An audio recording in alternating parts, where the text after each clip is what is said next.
Rabbighfirli, hapuskan dosa-dosaku sebagaimana aku berjalan di pantai. Pantai itu basah karena air, nampak bekas tapak kakiku, lalu datang ombak, hilang tak nampak bekasnya. Setahun yang lalu banyak silapku, salahku, dosa mata. Kadang kita tak mau menengok, tertengok pula. Kadang kita tak mau memandang, terpandang pula. Alhamdulillah, sejak sekarang ini tak terlalu banyak dosa mata karena orang pakai masker. Oleh sebab itu maka kita katakan Rabbighfirli, tutupi silap salahku. Itulah yang kita baca sebelum maghrib tadi 3 kali, setelah maghrib sekali. Sebelum maghrib 3 kali kita katakan Fissanatil madhiyati, setahun yang lalu dosaku banyak ya Allah. Dari mulai buka mata sampai tutup mata, dosa telinga, dosa tangan, dosa kaki, dosa pikiran, lintasan dalam pikiran, terbesit di dalam hati. Maka kita katakan Rabbighfirli, hapuskanlah itu semua ya Allah. Adapun sesama manusia, kita minta ampun. Hutang piutang kita bayar. Yang sudah jatuh tempo, yang belum jangan. Nanti dah jatuh tempo baru. Rabbighfirli. Setelah itu barulah wali walidayya, kedua orang tuaku. Yang tak sanggup membalas budinya, doakan saja dia. Inilah yang teringan.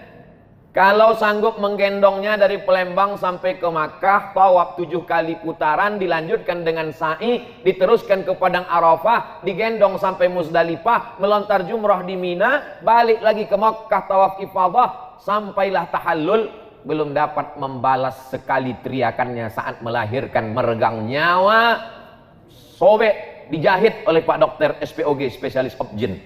Seringan-ringan membalas budi baiknya, ucapkanlah ini, Rabbighfirli wali walidayya. Sudahlah tak dapat membalas budi baiknya, menyusahkannya pula. Saya kalau memberikan motivasi ke mahasiswa-mahasiswa baru, pesan saya tak banyak, adik-adik mahasiswa, kalau kalian belum sanggup membahagiakannya, jangan kalian susahkan dia. Kalau kalian belum sanggup menyenangkan hatinya, jangan tuntut dia macam-macam. Jangan sampai begitu melihat nama kalian di handphone, kumat darah tingginya.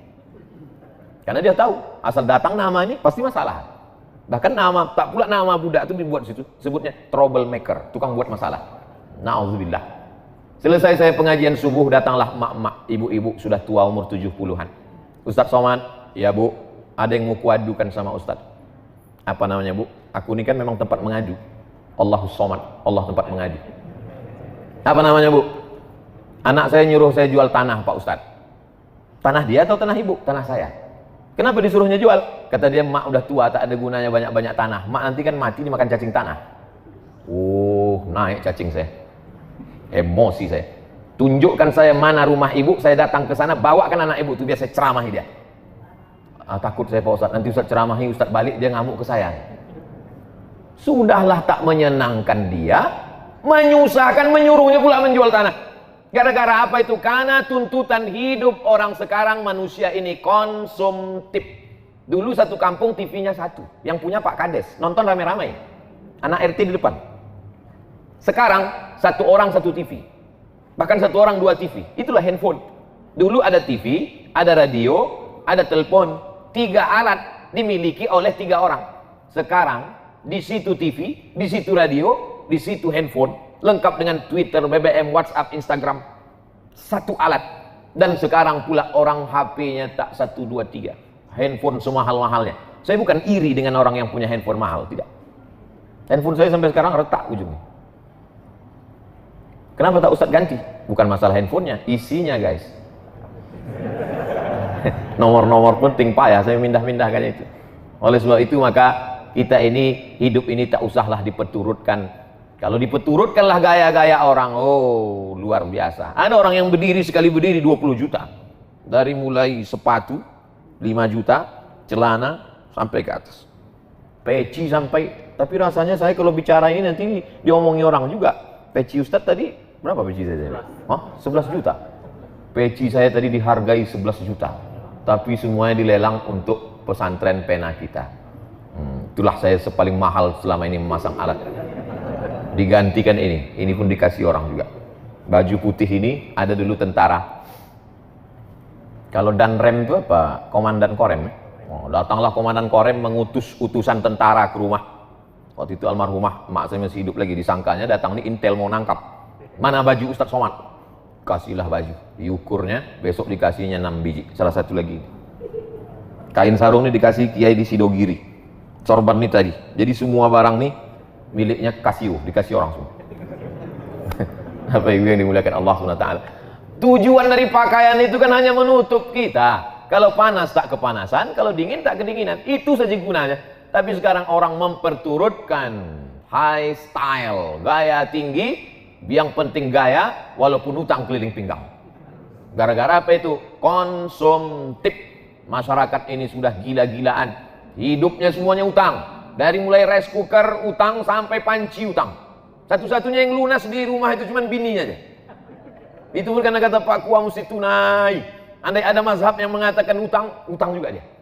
Semua dijual.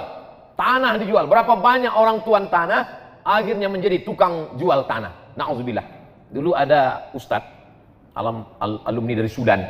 Kata dia, jangan jual tanah karena Allah tidak pernah menambah tanah.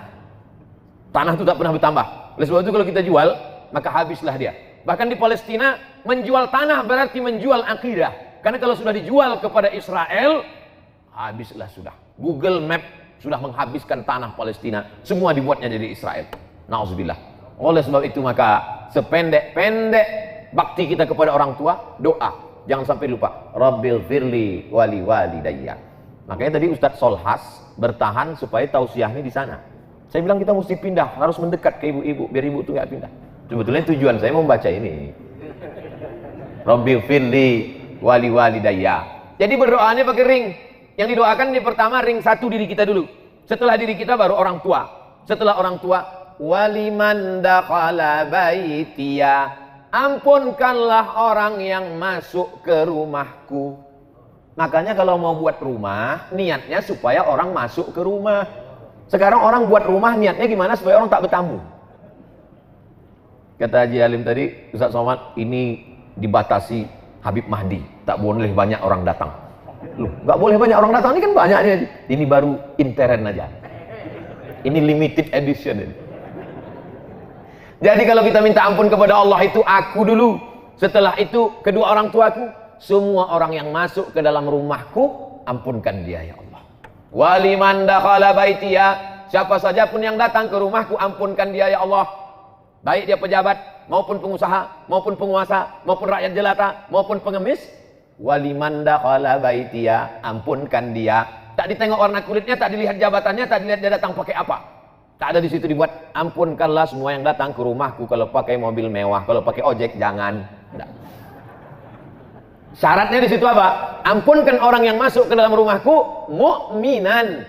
Syaratnya dia mesti beriman kepada Allah. Jadi Pak Ustadz kalau tamunya tak beriman kepada Allah, gimana kita mau mintakan ampun dia kepada Allah? Dia aja tak percaya kepada Allah. Pak Ustadz, saya tamu Pak Ustadz nih. Iya. Mohonkanlah doa saya kepada Allah supaya diampuninya saya. Kau percaya tak sama Allah? Tak percaya. Percayalah kau dulu sama Allah. Gimana caranya Pak Ustaz? Sebutkan aja passwordnya. Asyhadu an la ilaha illallah, asyhadu anna muhammadar rasulullah. Masalah khitan, nanti kita adakan khitan masal. Pemotongan pertama oleh Al-Mukarram Abdul Somad LCMA. Waliman dakhala baitiya mu'mina. Ampunkanlah semua orang yang masuk ke dalam rumahku dengan syarat dia percaya kepada Engkau ya Allah. Yang keempat, walil mu'minin. Dan kepada laki-laki yang beriman. Kenapa Pak Ustadz setiap disebutkan laki-laki sama perempuan, laki-laki duluan? Kata ibu-ibu yang tak setuju. Karena mereka punya prinsip ladies first. Mestinya dibalik ini Pak Ustadz. Wal mu'minat duluan. Laki-laki duluan itu bukan karena kehormatan. Tapi karena tanggung jawab. Laki-laki itu tanggung jawabnya luar biasa. Makanya sekarang banyak laki-laki yang tidak siap menjadi laki-laki. Itulah dia. Namanya lady boy. Wajahnya lady, kakinya boy. Tak siap dia jadi laki-laki. Maka kita didik dia. Ada kalanya perempuan dilebihkan Allah. Ummuka. Perempuan. Siapa lagi ya Rasulullah? Ummuka. Siapa lagi ya Rasulullah? Ummuka. Jadi tidak selamanya disebut laki-laki. Ketika menyebut laki-laki, itu tanggung jawab. Tapi ketika menyebut perempuan, kehormatan. Jadi tidak selamanya Nabi menyebut laki-laki, Allah menyebut laki-laki duluan. Ketika menyebut laki-laki duluan itu berarti mengandung tanggung jawab yang luar biasa. Laki-laki punya pundak memikul beban. Sedangkan ketika menyebut perempuan, maka yang disebut di situ adalah kehormatan yang luar biasa. yang pertama kali masuk ke dalam surga setelah Nabi Muhammad SAW. Masuk Nabi ke dalam surga, Nabi menoleh ke belakang, dilihat Nabi perempuan. Siapa engkau? Kenapa kau lebih dulu?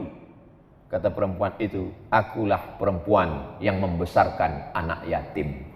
Man ala salasa banatin, siapa yang membesarkan 3 anak perempuan, fa'addabahunna, dididiknya dengan baik, wa zawwajahunna, dinikahkannya dengan orang baik-baik, wa ahsana ilaihinna, dia buat baik, falahul jannah, surga baginya. Kalau menyebut perempuan adalah keutamaan. Oleh sebab itu maka laki-laki didulukan karena tanggung jawab yang luar biasa. Ampunkan aku, sudah. Kedua orang tuaku, sudah. Orang-orang yang masuk ke dalam rumahku, sudah. Bagaimana dengan yang di luar yang tak masuk? Kena juga, cuman dia ring 4, agak jauh sedikit. Walil mu'minin wal mu'minat, laki-laki dan perempuan. Kalau disebut laki-laki, itu sudah masuk perempuan tanpa menyebutkan perempuan. Contoh, ya ayyuhalladzina amanu, laki-laki. Kutiba alaikum, laki-laki. Kalau perempuan, kutiba alaikunna. Tapi kaedahnya kalau sudah disebut laki-laki, perempuan pasti masuk. Kalau sudah disebut walil mu'minin, perempuan pasti masuk. Kenapa ditambahkan lagi wal mu'minat? Pengkhususan, kehormatan, penghormatan untuk perempuan. Man amila salihan, sesiapa saja yang membuat kebaikan, min zakarin, laki-laki, au unsa. Kenapa disebutkan perempuan di situ? Karena kehormatan, kedudukan, amal soleh. Al mu'minun wal mu'minat ba'duhum awliya'u ba'd. Jadi kalau orang berpatokan hanya pakai bahasa Arab, kalau sudah disebut laki-laki perempuan tak masuk, maka tak ada perempuan yang puasa nanti. Kau tak puasa? Enggak, ayatnya kan untuk laki-laki. Nah ini kaedahnya menurut para ulama, bukan kata Abdul Somad. Kalau sudah kita berniat baik, mengaku kepada Allah bahwa kau menciptakan aku, kau memberi rezeki aku, kau yang menghidupkan aku, kau mematikan aku datang dengan bawa banyak dosa, ampunkan aku, ampunkan kedua orang tuaku, ampunkan orang yang masuk ke rumahku, yang tak masuk ke rumahku juga, yang laki-laki perempuan kan ampunkan. Datang juga orang mengejek kita, zolim pada kita, aniaya kepada kita, maka kita jelaskan di ujung, wala tazidil zalimina illa tabara. Orang yang zalim, orang yang aniaya, orang yang memusuhi, hanya semakin jauh, semakin tenggelam dalam azab, semakin binasa. Tak masuk dalam doa kita, Allah yang ngasih tahu tanpa kita doakan. Doanya titik hanya sampai mukminat saja. Jadi saya yakin dan percaya setiap orang yang datang kemari melihat kaligrafi di rumah Haji Alim, Masya Allah, semua yang datang kemari macam menengok kucing. Hebat ini Pak Ustadz. Apa hebatnya? Entah apalah isinya ini Pak Ustadz. Ya, jangan ragu, karena videonya sudah ada, tinggal tonton saja. Tulis Ustadz Somad di rumah Haji Alim di Palembang malam tahun baru hijrah. Ustadz Abdul Somad official channel. Subscribe, like and share. Saudara yang dimuliakan Allah Subhanahu wa taala. Tidak pernah terlintas di pikiran saya, tak pernah disetting, tak pernah diatur bahwa malam tahun baru mesti di Palembang, mesti di rumah Haji Alim, mesti bersama para habaib. Tak pernah saya atur, tak pernah saya setting. Saya serahkan saja jadwal Sumatera Selatan Habib Mahdi, karena dia yang paling mengerti. Saya tak berani saya sendiri datang, takut saya banyak jebakan-jebakan Batman. Maka Sahibud Dar a'lamu bidarihi, ahlu Makkah a'lamu bidariha. Orang penduduk Makkah lebih tahu, penduduk penghuni rumah lebih tahu tentang isi rumahnya. Maka saya serahkan ke Habib Mahdi, di mana nanti kita malam tahun baru terserah. Setelah sampai baru saya tanya, di mana aja jadwal kita Sayyidi Al Habib? Kata Habib Mahdi nanti begini di sini. Pas nanti malam tahun baru, tahun baru kita? Iya, di mana? Di rumah Haji Alim. Di tempat yang baik, bersama orang baik-baik, menyambut tahun yang baik, berharap tahun depan kebaikan-kebaikan saja yang kita dapatkan. Dan yang kita kaji pula tak ada cerita, tak tentu arah. Yang kita kaji yang paling mulia ayat-ayat Allah Subhanahu wa taala. Tak ada kita diajarkan, ya Allah ampunkan aku, ampunkan kedua orang tuaku, ampunkan orang yang masuk ke dalam rumahku, ampunkan juga yang berada di luar. Adapun orang yang menganiaya aku, matikan dia, kalau bisa buat dia stroke agak 6 bulan. Tak ada. Allah ngasih tahu, yang penting kau buat baik, yang penting kau mintakan ampun untuk mereka. Adapun orang yang zalim, biarlah Allah yang membalas. Makanya saya tak pernah mendoakan mereka. Orang-orang yang membuli, menganiaya, menzalimi, tak pernah. Kenapa datang sabar kita? Allah menjamin. Wala tazidil zalimin illa tabara. Orang-orang yang menganiaya, menzalimimu, mereka hanya akan semakin hancur, semakin binasa, semakin rugi, semakin jauh. Karena kita tidak pernah mendoakan yang buruk-buruk. Ketika kita berdoa, maka malaikat mengaminkan. Apa kata malaikat? Amin, kabulkan doa orang ini. Walaka misluh, kau dapat yang sama seperti yang kau doakan. Ustaz Abdul Somad tausiah hanya sampai jam 7 saja. Karena jam 7.15 sudah masuk sholat isya, orang mau siap-siap wudhu. Saya tambah sampai jam 7.10. Selesai yang ini. Waktu mau masuk, tengok ini. Pas mau keluar, itulah bismillah pertama kali dalam surat Nabi Sulaiman untuk Ratu Bilqis. Innahu min Sulaiman. Inilah surat dari Nabi Sulaiman. Jadi Nabi Sulaiman itu kirim surat, bukan kirim WhatsApp. Kirim surat. Surat yang pertama pakai bismillah, surat Nabi Sulaiman. Ceritanya waktu itu Nabi Sulaiman sedang inspeksi upacara. Tiba-tiba ada satu yang tak datang. Inni lam aral hudhuda. Aku tidak melihat ada burung hudhud. Kau di Palembang burung apa nih Habib? Burung hudhud. Aku tak melihat ada burung hudhud. Mana burung hudhud? Kata Nabi Sulaiman, kalau sampai burung hudhud tidak datang juga, la azbahannahu, kusembelih leher burung hudhud. Sudah ditunggu sekian menit, datang burung hudhud. Burung hudhud, kenapa kau terlambat? Mohon maaf Nabi Sulaiman, aku lambat karena ada satu misi. Apa yang kau lihat?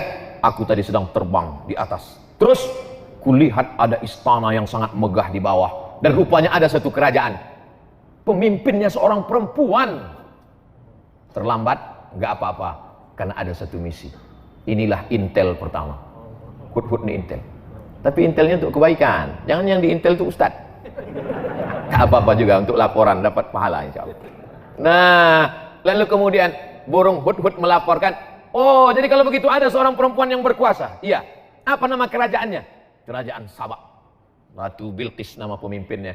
Maka ditulis Nabi Sulaiman lah surat. Innahu min Sulaiman. Ini surat datang Nabi Sulaiman dari Nabi Sulaiman. Wa innahu bismillahirrahmanirrahim. Satu-satunya bismillah yang tak ada ikhtilaf antar ulama dalam Al-Quran. Inilah dia. Adapun bismillah dalam Fatihah masih ikhtilaf. Menurut mazhab Hanafi, Syafi'i, Hambali, bismillah dalam Al-Fatihah itu ayat 1. Tapi menurut mazhab Maliki, ayat satunya adalah Alhamdulillahi Rabbil Alamin. Makanya Quran cetakan Maroko, coba lihat, Bismillahirrahmanirrahim, tak ada angka 1. Karena menurut orang Maroko, mazhab Maliki, Alhamdulillahi Rabbil Alamin, itu yang angka 1. Adapun bismillah yang di setiap awal surat, Bismillahirrahmanirrahim, qul huwallahu ahad, Bismillahirrahmanirrahim, qul a'udzu birabbil falaq, Bismillahirrahmanirrahim, qul a'udzu birabbin nas, bukan bagian dari surat, tapi pemisah antara surat. Supaya ada pemisah-pemisahnya, itulah dia Bismillahirrahmanirrahim. Tapi yang ini tak ada ikhtilaf bahwa dia bagian dari surat. Wa innahu Bismillahirrahmanirrahim, dengan nama Allah yang Maha Penyayang. Apa beda Rahman dengan Rahim? Abdurrahman, Abdurrahim, Baitur Rahman, Baitur Rahim, Darur Rahman, Darur Rahim. Rahman semua orang dapat.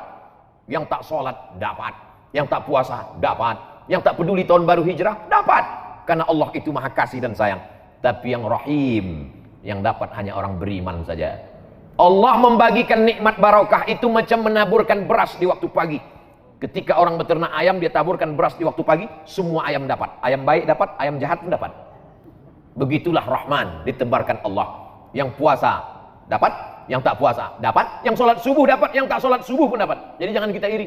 Saya ini Pak Ustadz rajin sholat berjamaah, kenapa tak dapat? Dia nggak sholat maka dapat. Rahman. Tapi tak semuanya dapat Rahim. Makanya disebutkan Ghafuran Rahima. Karena yang mendapatkan ampunan itu hanya orang yang mendapatkan Rahim dari Allah Subhanahu wa taala. Ana Rahman, kata Allah, aku ni Rahman. Syaqaqtur rahim min ismi. Rahim, maaf beribu maaf. Rahim, kantong janin dalam perut perempuan itu diciptakan dari Asmaul Husna. Ya Rahman, Ya Rahim, Ya Malik, Ya Qudus, Ya Salam, Ya Mu'min, Ya Muhaimin, Ya Aziz, Ya Jabbar, Mutakabbir, Ya Khaliq, Ya Bari, Ya Musawwir, Ya Ghaffar, Ya Qahhar, sampai Ya Somad. Nah, itu mesti disebut. Bismillahirrahmanirrahim. La ta'lu alayya. Hai kerajaan Bilqis, wahai Ratu Bilqis, Raja Sabak, la ta'lu alayya, jangan kau lebih tinggi daripada aku. Akhirnya menyerahlah Bilqis karena dikatakan jangan kau lebih tinggi daripada aku. Kalau begitu aku datang. Wa'tuni muslimin, datanglah kalian menghadap aku ke kerajaan aku dalam keadaan menyerahkan diri, berserah diri kepada Allah. Maka lalu kemudian Bilqis pun datang menghadap Sulaiman. Tapi Sulaiman mau menunjukkan kehebatannya, kekuasaannya. Bukan suratnya saja yang hebat, dikumpulkan Nabi Sulaiman lah bala tentaranya. Ini sekarang Bilqis sudah berada di tengah jalan. Sebentar lagi dia akan sampai ke Palestina dari Yaman. Ayyukum ya'tini bi'arsyiha qabla an yatuni muslimin. Siapa yang sanggup membawa kursi Bilqis ke Palestina sebelum Bilqis sampai? Wa qala ifritum minal jin. Berkatalah jin Ifrit. Jadi ada salah satu tentara Nabi Sulaiman itu namanya jin Ifrit. Ana atika bihi qabla an taquma min maqamik. Hai Sulaiman, aku bisa membawa kursi Bilqis dari Sabak ke Palestina sebelum kau tegak dari tempat dudukmu. Sebelum kau tegak dari tempat dudukmu, kursi Bilqis sudah sampai kemari. Kata Sulaiman, ada lagi yang bisa lebih cepat dari ini? Wa qala allazi 'indahu 'ilmun minal kitab. Berkatalah seorang laki-laki yang punya ilmu, namanya Asif bin Balkhiyah. Asif sampai ke Bandung jadi Asep. Asif bin Balkhiyah. Ana atika bihi, aku bisa memindahkan kursi Balqis dari Yaman ke Palestina. Berapa lama? Qabla an yartadda ilaika tarfuk, sebelum matamu berkedip. Jin hanya sanggup sebelum Sulaiman tegak. Tapi orang soleh Asif bin Balkhiyah, aku bisa memindahkan sebelum matamu berkedip. Prinsip Nabi Sulaiman lebih cepat, lebih baik. Akhirnya menanglah Asif bin Balkhiyah 3000 tahun sebelum Nabi Isa alaihissalam. Manusia sudah lebih menang daripada jin. Zaman sekarang masih ada orang yang minta kepada jin. Wani piro kata jin. La ta'lu alayya, hai Balqis, hai kerajaan Sabak, jangan sampai kalian lebih tinggi daripada aku. Maka siapa saja yang keluar dari sini, maupun pejabat, maupun orang kaya, maupun pengusaha, keluar dari pintu, apa kata Haji Alim? La ta'lu alayya, jangan kau lebih hebat daripada aku. Jangan kau lebih tinggi daripada aku. Wa'tuni muslimin, datang kau sekali lagi kemari dalam keadaan menyerahkan diri. Maksudnya jangan kau lebih tinggi daripada aku, kepeduliannya kepada fakir miskin, kepedulian kepada masjid, kepedulian kepada orang tua. Ustadz-ustadz yang disantuni Haji Alim meninggal, istri dan anaknya tetap dikirimi sampai sekarang. Ustadz tahu dari mana? Tadi Haji Alim cerita. Tapi tidak dipesankannya Ustadz sampaikan ayat ini nanti, enggak. Saya aja mengait-ngaitkannya. Saya ini kan suka mengait-ngaitkan di kepala saya. Wa'tuni muslimin. Maka dijawablah oleh Balqis. Apa kata Balqis? Kami bersama Sulaiman dan kami berserah diri kepada Allah. Itulah yang kita katakan dalam sholat kita tadi. Hanifan musliman. Kami condong kepada kebenaran dan kami berserah diri kepada Allah. Wa ma ana minal musyrikin. Aku tidak berserah kepada selain Allah. Tapi yang dimuliakan Allah Subhanahu wa taala, maka di tahun baru hijrah ini sudah kita awali dengan yang baik-baik. Di akhir tahun kita baca doa, berzikir, sholawat, sholat maghrib. Habis sholat maghrib zikir lagi, baca doa awal tahun. Habis itu kemudian pengajian. Nanti sholat isya. Habis itu jangan dinodai dengan yang kotor-kotor. Pakai baju putih. Datang kemari sebelum kesini mandi bersih. Pakai baju putih. Andai tertumpah satu tetes kopi, tak mungkin saya berani datang kemari. Malu menghadapi manusia. Bagaimana menghadap Allah dengan yang kotor-kotor. Oleh sebab itu maka kalau pakai baju putih nampak cepat kotornya. Orang yang sudah berserah diri kepada Allah jangan lagi dikotori dengan maksiat dan dosa. Makanya dari satu solat ke satu solat mensucikan. Al-Jum'atu ilal Jum'ah, satu pekan 7 hari mensucikan. Ramadan ila Ramadan, 1 tahun mensucikan. Al-Umratu ilal Umrati, satu umrah ke umrah berikutnya. Kafaratul lima bainahuma, mensucikan, membersihkan kita dari segala silap, salah dan dosa. Andai umur kita besok pagi sempat mencicipi siang 1 Muharram, alhamdulillah. Andai tak sampai, gimana lagi, tak mungkin bisa kita tambah. Umur ini kan bukan isi ulang. Kalau sudah sampai masanya la yastakhiruna sa'atan wa la yastaqdimun. Berapa banyak sahabat-sahabat kita, tapi kita dikasih Allah ini. Kenapa dikasih Allah kita ini sampai 1442 ini? 1441 sudah berlalu. 1442, apa planning kita ke depan? Maka program-programnya mestilah program yang menolong agama Allah. Berapa masjid yang kita bangun, berapa masjid yang kita makmurkan, berapa anak yatim du'afa kita sekolahkan, berapa pondok pesantren yang kita support. Adapun masalah rezeki, urusan Allah. Bagaimana kita memasang kail pancingnya, urusan kita. Pasang saja, ambil bambu, pasang kail panjang, kasih umpan, letakkan ke dalam. Ikan apa yang datang, itu urusan Allah. Dipasang 10 kail, 10-10-nya hilang sama cacing-cacingnya sekalian. Husnuzon, boleh jadi Allah mau kasih kita ikan masak. Boleh jadi Allah mau kasih kita ikan gulai. Jangan suuzon kepada Allah. Ana inda husni zanni abdi bi. Kata orang Melayu, rezeki musang tak akan dimakan harimau. Kalau rezeki musang itu dimakan harimau, sudah lama musang itu punah. Tinggal musang berbulu ayam aja lagi.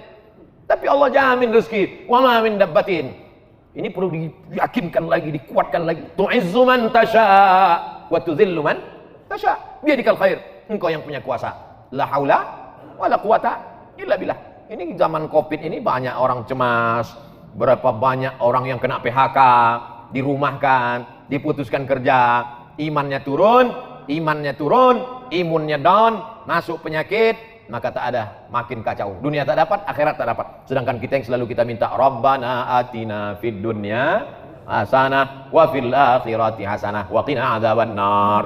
Maka dengan berjumpa dengan para habaib, dengan para ulama, dengan orang-orang baik ini, bangkit semangat kita, sehat, tetap dengan ikut protokol kesehatan.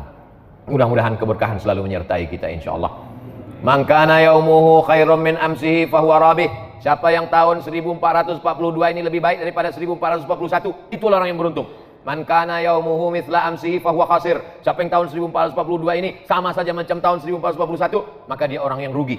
Yang lebih mengerikan, man kana yaumuhu syarrun min amsihi. Siapa yang tahun 1442 ini lebih jelek, lebih buruk, lebih banyak dosa, lebih banyak maksiat, lebih hancur daripada tahun kemarin, fahuwa mal'un.